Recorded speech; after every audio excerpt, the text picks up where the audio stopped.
Looks like you're headed for the great beyond tomorrow, just as planned. I froze when I heard a woman's laugh and voice I didn't recognize. The voice was coming from my husband Nicholas's phone. Right now, he's in the shower. Our 4-year-old daughter Margaret happened to be nearby when his phone rang.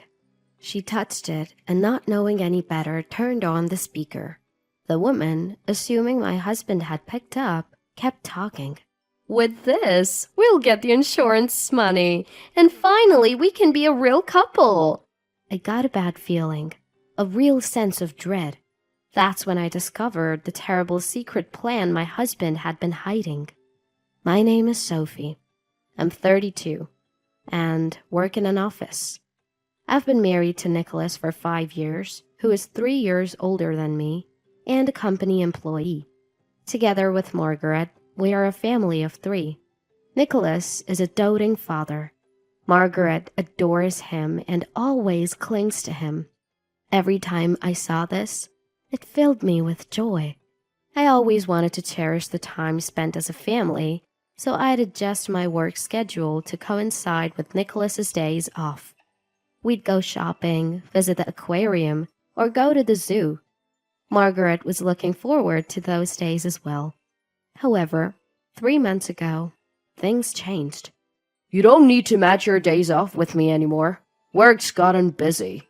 What? But Margaret looks forward to spending time with you. It can be helped. Nicholas yelled at me and left the house without saying another word. He didn't come back that day. Seeing this sudden change in his normally calm demeanor puzzled me. After that day, he started coming home late due to overtime, and the number of sudden business trips increased. And whenever he came back from those trips, his wedding ring was conspicuously missing. For some reason, he also seemed eager to take a shower right away. One day, Nicholas says to me, "How about we take a day off next week and spend some time together? Just the 2 of us." That's unusual, I thought, but it turns out I'm also off work that day. Come to think of it, since Margaret was born, Nicholas and I haven't had any alone time.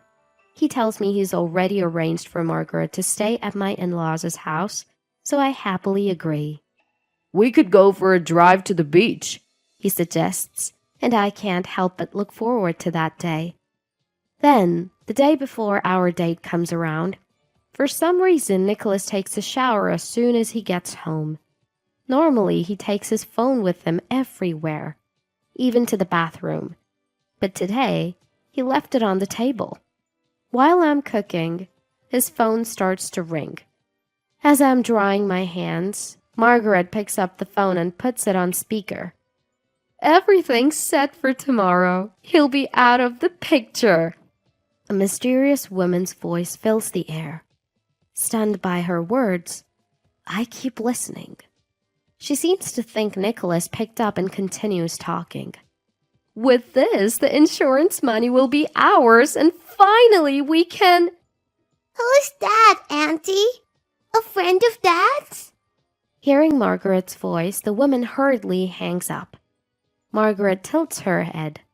What was that? Maybe it's a friend of Dad's. Let's tell him. Okay. Margaret runs off towards the bathroom with a smile. I guess she wants to tell her dad as soon as possible. In the meantime, his phone is left on the table. Just as I'm about to snoop through it, I hear the bathroom door open and quickly put the phone back in its place. Margaret informs a freshly showered Nicholas, Dad, your friend called.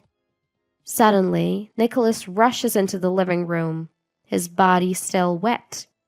Did you answer my phone without asking? No, Margaret picked up, but I didn't listen.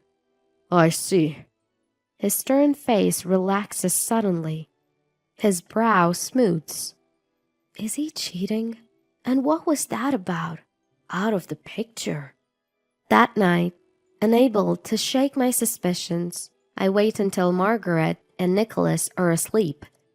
Then I check his phone again. The caller ID reads Eric. There are several calls from this Eric, but the voice was unmistakably a woman's.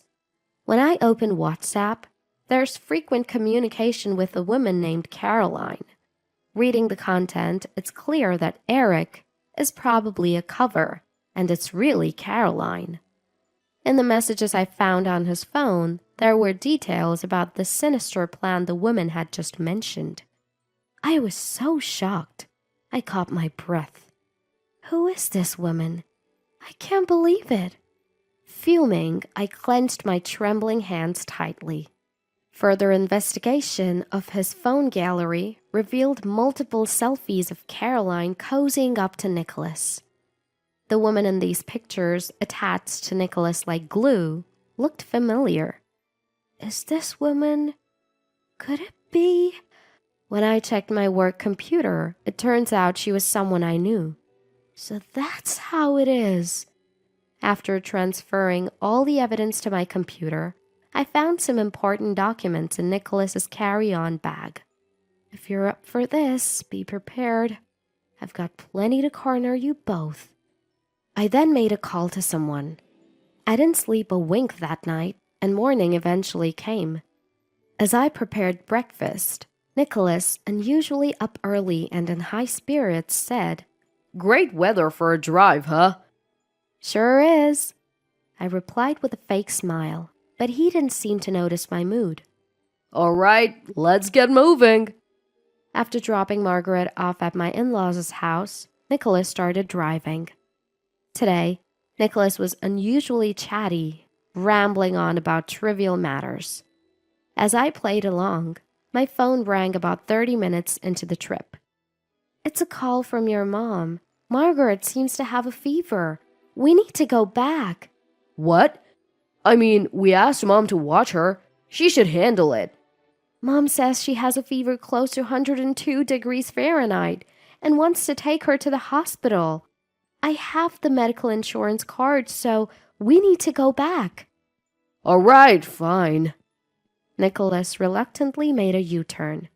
When we arrived at my in-laws' house, Nicholas energetically opened the door to be greeted by a surprised-looking Sasha, my mother-in-law. "Mom, how's Margaret's fever?" "What are you talking about?" "You called Sophie's phone earlier, right?" "I did? I never made such a call." Confused, Nicholas and Sasha were at a loss for words, but Nicholas quickly turned to confront me. "Hey, what's going on?" Fully expecting this question, I flashed a big smile and told Nicholas, that was a lie to bring you back here." "What? But the phone rang, didn't it?" "That was just an alarm. I set the ringtone and the alarm tone to be the same to make you believe that a call had come in." Just then, we heard, Daddy, Mommy! And Margaret came running down the hall, hugging Nicholas around his legs. Nicholas glares at me, not even glancing at Margaret. "Explain yourself!" "Oh, just returning the favor for all the lies you've told so far." "You kidding me? Are you making a fool out of me?" Hearing Nicholas's angry shout, a surprised and crying Margaret hides behind me. Sasha, sensing the mood, takes Margaret's hand and says, "Let's read a book upstairs," leading her to the second floor. Standing alone in the entryway, Nicholas just stares at me in silence for a moment. That's when the doorbell rings. Opening the door to our surprise, it's Nicholas's affair partner, Caroline. "Caroline, what are you doing here?" Nicholas seems utterly flustered. "What do you mean? You invited me here to meet your friends at parents-in-law, didn't you?" "I did." "Look, here's the message you sent me." Caroline shows her WhatsApp screen to a puzzled Nicholas. "More importantly, why is your wife here?" Caroline presses while Nicholas stammers, lost for words. "I was the one who invited Caroline, pretending to be you." Hearing my words, both of them looked at me, eyes wide open. "What the heck are you thinking?" Because I'm not ready to move on to the next world just yet. Nicholas, you were planning something nefarious with me by the sea, weren't you? How do you know about that? Both Nicholas and Caroline seem unsettled, exchanging alarmed glances. They clearly never suspected their plot was exposed. When Margaret answered your phone, I overheard Caroline say, "The plan is on and my wife will be gone tomorrow." Anybody would find that strange upon hearing it. I moved to the living room, sit across the table from the two, and slam printed copies of their WhatsApp conversations and photographs on the table. I have plenty of evidence. How did you get this? Nicholas and Caroline are stunned, staring at the undeniable evidence. Did you forget what I do for a living? You worked some desk job at a company. True, but it's a detective agency. These days, I'm doing more sleuthing than clerical work. At that, Nicholas and Caroline tremble in disbelief. And then I lay out the $300,000 life insurance policy under Nicholas's name in front of him. I can't believe my own husband was planning to trade my life for money. That's a misunderstanding. What misunderstanding? The entire plan is detailed in those WhatsApp messages. Well, you see... Nicholas scrambles for words, trying to make an excuse. I turned to the woman beside me, who was avoiding eye contact, and asked her a question. So, are you pregnant? What? Caroline's eyes darted around as she looked to Nicholas for support. To my surprise, he started defending her. Hey, yes, she is. She's carrying a baby, so don't give her a hard time. That's not fair. Nicholas walked over to Caroline and affectionately rubbed her belly, giving me a glare. That's a lie. What do you mean, a lie? I'm 5 months along. Caroline pointed to a sonogram picture on the table. Look at this. This is proof. The date on that sonogram is 10 months old. If it was real, the baby would be born by now. What? What do you mean? Nicholas was watching the exchange between me and Caroline with a puzzled expression. The pregnancy is a lie. Also, did you know she's a scam artist? Nicholas looked shocked. Turns out, Caroline was a scam artist who targeted married men. Her scheme was always the same: pretend to be pregnant after dating for a while, and then extort a large sum of money. I had been involved in a background check for Caroline through work and recognized her face. When I showed the investigative report to Nicholas, he was reading it, gasping. You're kidding me! Nick, all of this is nonsense. Don't listen to her. A panicked Caroline clung to Nicholas, but he forcefully shook her off and sighed deeply. I can trust Sophie because she's never lied to me. Compared to that, I can't believe you're not just lying, but you're also a scam artist. No, Nick, please believe me. Caroline sank to her knees, covering her face with her hands, and began to sob as if to gain sympathy. However, even Nicholas seemed to realize he could no longer trust Caroline. Out of the blue, he offered me a sincere apology. Sorry. My bad. Let's start over. I was utterly flabbergasted by Nicholas, who seemed to think an apology would fix everything. I then handed him the divorce papers I had prepared in advance. We can't be a married couple anymore. You'll sign this, right? In the divorce proceedings, I also demanded $30,000 in damages, $20,000 for property division, and $1,000 for monthly child support. Please, don't say that. Reconsider. It's too late for that. The only person I love is you, Sophie. Just as Nicholas was resisting, making all sorts of excuses and hesitating to sign, Margaret came downstairs and ran over him. Dad, do you need help signing? Should Margaret write it for you? Margaret smiled innocently at him. Unable to resist any longer, Nicholas signed the papers without a word. Dad, I signed it well for you. Margaret, who knew nothing of the situation, beamed happily. Sasha noticed the situation and invited Margaret to the park. Full of energy, Margaret said, I'll be going now. and left. I'll also demand $1.5 million from you in the divorce case, I told Caroline.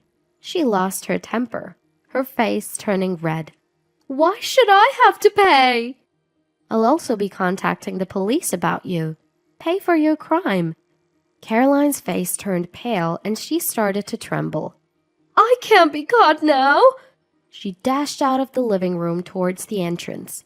However, police were already waiting outside, and Caroline was immediately arrested. Let go of me! Caroline, whose appearance was far from her shrieks, thrashed about as she was restrained by the police. Nicholas, who had followed her to the entrance, looked drained when he saw what was happening. A police officer then tapped Nicholas on the shoulder and said, It's time to go.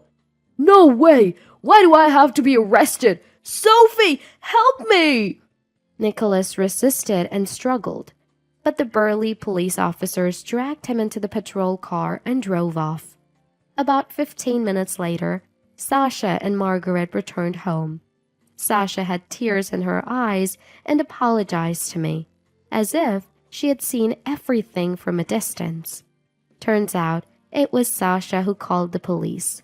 When I found out about Nicholas's plan to ruin me with Caroline, I immediately confided in Sasha. Shocked, Sasha said, If that's true, it's my responsibility as a parent to report this to the police. And she agreed to help. That's why she had been keeping an eye on us while entertaining Margaret upstairs. I guess she took Margaret to the park because she couldn't bear to let her granddaughter see her father get arrested. I said, I'm sorry for causing such a commotion, and handed Sasha a handkerchief. The next day, I filed for divorce in court. Nicholas and Caroline ended up behind bars. Nicholas sold our home and used the money to pay alimony and child support. Sasha covered the remaining costs, saying, It's the least I could do. The plan was to make Nicholas pay her back once he's out of jail. As for the compensation claimed in the divorce case against Caroline, I plan on having her pay in full once she has served her time. Meanwhile, Margaret and I moved back to my parents' house.